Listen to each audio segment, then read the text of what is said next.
Hello and welcome to Beyond Packaging, where we break down the forces shaping packaging products and everything between. In between, I'm Laura Foti. Matthew Wright, the co-host, I think. Matthew, you're back. Yeah, no, it was nice. A lot of times if you watch the news anchors on nightly news, the way that they get promoted is they sit in for somebody that's out for the week. And so I think Danielle is ready to be promoted and be the co-host. So, Oh, no. she did a great job. But yeah, scheduling has been challenging with travel lately. So I appreciate you going it alone, but not alone with Danielle. She's a great co-host. We had a great time and we talked about Danielle's new role and Yeah. her move to Europe. So very exciting indeed. This week we have a lot of news. I would say the theme for this week is product labeling and EPR. EPR could probably be the theme at every week at this point. Yep. Before we dive into it, Matthew, you and I both have new jobs technically. Yeah, I was going to say that's a good lead in with Danielle because she's got a new job too, and jumping on that one real quick. Super excited. I know they were there last week, ready to make a bunch of hires over there, and she was already assessing out the food scene and getting it ready for us when we get over there. So super positive feedback from the market, from partners, and from potential employees is the feedback I got. So what a better person there's no better person for that job than her. And so excited for what she's about ready to undertake on behalf of the company. But yeah, you and I both rolling into new roles. And I was thinking we've accomplished so much together and building a brand and building the company and, really exciting times where we've got to, and certainly really exciting times about where we're headed. So yeah, absolutely. And the big news on your front is transitioning from CEO to founder and executive chairman. We've brought on Mike Bosey, a very experienced software CEO. It's been great working with him. You've been busier than ever out with our customers in the field. So can you talk a little bit about your focus right now? Yeah, no, and listen, first of all, step back, that transition, is always very well planned, very methodically thought through. Spent a lot of time on all angles. It's been in the makings for a couple of years and really formulated probably the last 6 or 7 months into a really formal plan. I would say we've been very successful in terms of both moving into the roles we're in, Mike into the CEO role and me into the advisor or I guess chairman of the board role, an advisor to the CEO. And what's interesting is, I get to spend time on things that are really critical to the company right now. Still spending a lot of time with investor relations, had a great lunch with an investor today. We'll continue to do that again tomorrow. So definitely very active in that front, both kind of current investment and then future, partners that look to that. We're about ready to announce, not yet, but exciting partnership of somebody that's participating in the company and really be a good partner moving forward with. So spend a lot of time around that. And then, as you mentioned, spending time with, that's kind of what I'd call the top 10, either customers to expand or customers that we want to get. So I've been in, Seattle, been in the Southeast, been kind of everywhere over the last couple of weeks, making sure that those connections are strong and really exciting, super energetic energy around wanting to just go forward and grow with us. So really excited about the role I'm in today. Yeah, me too, Matthew. I mean, when I think back to the first few years of the company, I always loved seeing you in the field. The fact that you've been through all these facilities, you always tell me you've seen everything you can imagine be made. And I think when we get you in front of people who want to transform, right? They want to digitally transform, they want to attract a different type of workforce. These are all things you've really led from the front on. And I'm excited for you to spend time with our customers and companies considering digitizing. I just think it's a tremendous asset to have someone like you in the room because you've been there, right? You've seen every side of this. Yeah, and it's exciting. I'm comfortable in it, and I understand. I understand the challenges that they're under and trying to, do what we're trying to do today. And so I think I'm first of all empathetic to that, and I think also just a vote of confidence that I'm behind them. And as you know, I'm highly supportive when I'm behind it, and so that's exciting to be able to share that and spend some time in the market. It also helps me hear, helps me hear what's going on. I've always thought that was a great advantage for a CEO to hear what's going on in the market from the market, not behind, their desk in a briefing. It's, get out, get dirty, figure out what's going on. But hey, I was thinking about you too. You think about, I've wore a bunch of different hats over my career, and I guess, done them all okay. But you were a really stellar marketing person, right? You've cut your teeth all the way through college into the secular world. Big companies like GE, obviously at the time, one of the best at it.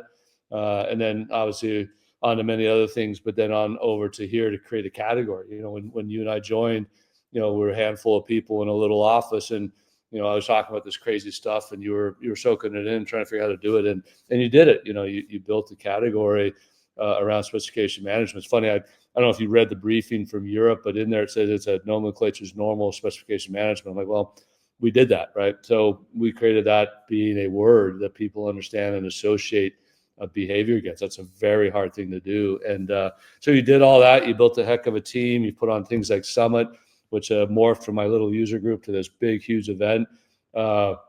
Rebranded the company, right? I mean, the look of the company's totally different than it was. Obviously, when you came aboard, the green's better, and the cloud's gone, and then the voice of the company, and really helping create the voice of the company and how we speak and how we feel, about ourselves. And so, congratulations, and wow, what a big jump from that to operations, right? And it's a big, big change. I'd love to hear your perspectives, kind of in the two different worlds that you're now had a chance to taste.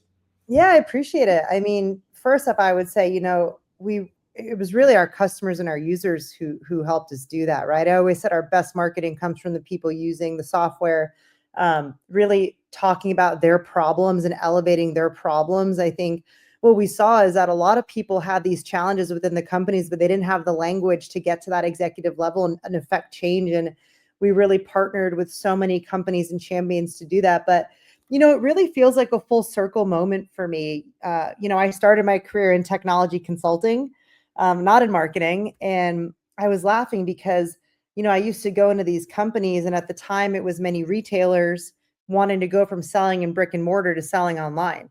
And what we quickly realized, it was a different model. You couldn't just lift or shift your operations. You had to come up with new ways of delivering, new ways of fulfillment, new workflows you didn't have. And it reminds me a lot of what we're doing with customers with Specright. And so, my focus is really taking all these amazing best practices that we've gathered over the years and bringing them to all customers, really focusing on getting people up and running fast so they can realize the benefits of spec management. I would also say, our customers really are coming to us to transform, right? I don't have many customers coming to us saying, we want to do exactly what we're doing, but in the cloud, right? Oftentimes it's, hey, our data is all over the place. We want to optimize our processes. We want to become more efficient. We want to get faster. And so one of the big focus areas for me is, how do we create more frameworks to help people get up and running faster? And not just frameworks for technology, but frameworks for process, frameworks for rationalization. So that's been a lot of fun. Also built, you talked about the team, the marketing team, awesome team.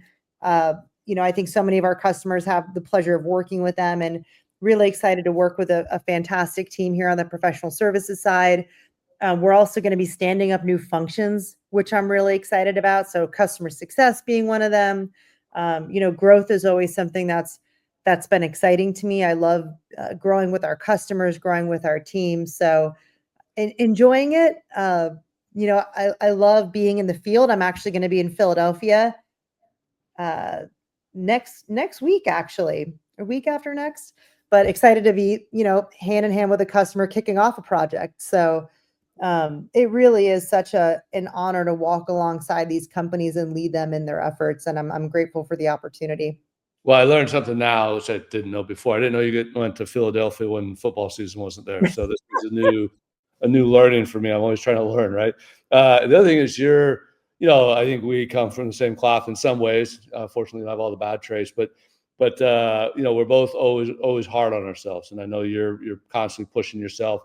But hey, it had to make you feel good when the quarterly report came out today, and all those accounts that have gone from in process to active, it's a massive list, and I know it's a huge lift, but that's got to make you feel proud. I think we brought more, I say we, you and your team brought more customers to life this quarter than ever in any quarter previously.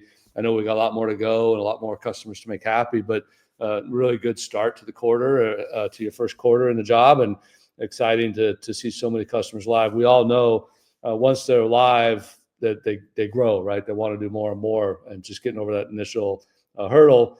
And so exciting progress you're making in that regard. So excited for you in the role. And you're right, I forgot the consulting, marketing, operations. So you're going to have the trifecta and be continue to be dangerous in your career. So congrats. I appreciate it. Well, I really have always believed in our mission. Our mission is to help companies and people make amazing things. And that I'm just obsessed. I'm obsessed on that, right? I mean, you mentioned we had so many customers go live. That's what it's about. It's about, any kind of change can be hard. And it's about getting people through change, getting them live, and then adoption. So how do we give them tools and resources? I'm going to have more announcements over the next few weeks. I can't give away everything at once, but it's not just getting people live, but then how do we get people to be trained and experts at using the software so they can transform their organization? So lots of exciting updates. I'm also super passionate. One of the customers we had go live, the week of go live, they launched a new product. And I'm like, how cool is that? Yeah, right? Like that's what it's all about. So very exciting there. But we've got some big updates in the industry.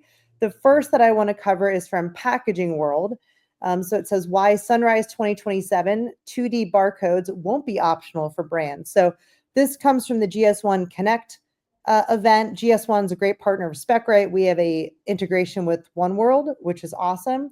But really, this is all about transitioning from 1D barcodes like the UPC to 2D barcodes like QR codes. And so essentially, the 2D barcode is going to enable companies to share more information, more data than typically you would have had with a 1D barcode. Matthew, you've been part of this industry for a while. Are you surprised that people want more data? No, it's funny. I was laughing when reading this article. I hate to age myself, but I remember when we didn't have barcodes, right?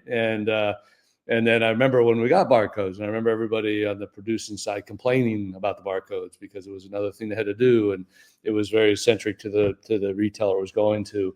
And then obviously we dabbled in QR codes, and so it's been interesting to watch this. But no, I mean, without talking a lot about it, an idea I've had years ago we talked about, which was basically giving the consumer a lot more awareness. I think I keep saying it, like, I don't know why, I didn't historically want more information. Maybe I did. Maybe that's why we're here today. But by and large, I mean, the concept of somebody that's going to consume product into their body or put it on their body or whatever you're going to do with it, wanting more information really shouldn't be that surprising. Like, why not, right? It's almost the other directions. Like you should know everything there ever was to know about anything, and rise in your comfortability of consuming or using this product. So no, I think we're on a train. I think it's a good train. I think it's a challenging train, but we're on a train to really clear visibility, and that's probably the easiest method to deploy that visibility is through the barcode methodology. And as we read the article, you can't have 10 of them on the bar. The consumer doesn't want 10 different barcodes for 10 different reasons. Like, we're going to have to continue to kind of funnel that information very succinctly for the consumer. Yeah, to me, I mean, this is really exciting because there's huge implications with the ability to communicate more data on pack. So some of the use cases that are mentioned are sustainability data. I think everything around packaging EPR is bringing to life the need for more data awareness on the package. I think consumers want that too. So I think the ability to share sustainability data, it'll also be huge for unit level traceability. We think about food safety. So, okay, I purchased this product. Is there anything I need to know about this? Are there any updates on this product? Fraud prevention. You and I you've talked about fraudulent products for years, like the ability for people to make knockoffs, and how can you create more ways for the consumer to know about product integrity? I think, with online sellers, especially, sometimes that can be a challenge. So I think there's so many use cases on this for packaging professionals. I know there's so much thrown at you, but I think this is really an opportunity for you to think about, what are you communicating to the consumer? How do you transition to this 2D barcodes? And then how are you digitizing and structuring your product and packaging data so you can share this in a dynamic way, because it's coming? Yeah, no, it's the easier and the more organized you are, with data, obviously the easier it's going to be with increased visibility of data. And no, I always love these side notes. I think I shared it with you 20 years ago plus, Brooklyn, New York. I was involved, or not involved. I was helping with this case that was counterfeit sweet and low. And I was like, if you're going to counterfeit sugar, the world's like very risky, right? Everything can be counterfeited. So the packaging's the methodology to know if it's true. The packaging is also the methodology to get the data and information about the product to the consumer. So packaging, again, extremely important. Yeah, very excited about that. Next up, Rhode Island lawmakers replaced their EPR and bottle bill proposal with a study. So this does seem like a temporary step back. They want to replace an earlier April proposal, which aimed to introduce a 10% deposit container redemption system and EPR packaging law, with a scaled back, quote unquote, study bill. If signed, the bill mandates the Department of Environmental Management to hire an independent consultant by October 2025, with a final report due December 2026, evaluating current recycling infrastructure and recommending future EPR bottle bill systems. This bill emerged as middle ground after significant pushback from industry groups and small business, who said that it would raise costs, which is true. But this approach does have some regional context. It mirrors states like Maryland, which also opted for this needs assessment bill before doing it. Notably, Maryland did pass their law 3 months after the study was conducted. This is from Packaging Dive. Matthew, are you surprised? I had a lot of memories from this. As a kid growing up in Connecticut, we used to keep our bottles and bring them to the grocery store to get money back. I mean, it's like it's like, same thing. Like, every state was a little different. So you saw on that code, California paid the most. So, maybe take all your bottles to California at the time. But no, I agree. It's kind of funny. It's back to, what we had all grown up around. And it just created this, we're so used to convenience today, and it's just on hyper speed, that maybe it wasn't highly convenient to have a stack of bottles that you had to put in a bag to take back to the grocery store. But guess what? It worked, to some degree. And so, yeah, interesting. I think the study is just what you said. It's try to get everybody at the table, feel comfortable about the moves they're going to make, the impact they're having. And I got to give credit a little bit to the beverage industry, not just on the EPR, but in general. They've done, I don't know if you've caught a lot of their marketing campaigns lately, just talking about the importance of that industry to this country. And so I think hopefully collectively we'll all figure out how to make it a better world working together. Yeah, absolutely. And, the reason I wanted to bring this up is one of the questions that we get a lot is, do we think EPR is going to go away? Oh, do we think it just depends on who's in the White House or who's in charge of state government and so on and so forth? And, I think this shows political compromise, right? And the fact that Maryland did a similar approach and actually moved forward with it. To me, this just says maybe this is a new way of going about EPR, but it's still in motion. So we'll keep, I'm sure in a few months we'll have an update on this one. Yeah, I mean, we've talked a lot about this. Is the challenge is the landfills, the challenge is getting rid of the product, the challenge is how to do that effectively, efficiently. So this is really not a political issue at a by and large. But certainly at the state level, jurisdiction level, it can become that. But in general, we've got a global challenge in front of all of us. Yeah. The last one, this is from our colleague and my fellow Philadelphia Eagle fan, Alex Clark.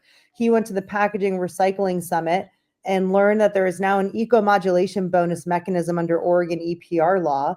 And so this allows you to, we've talked a lot about EPR in terms of fines, right? The idea that, okay, you're collecting fines, but we haven't talked a lot about how companies can reduce the burden of that.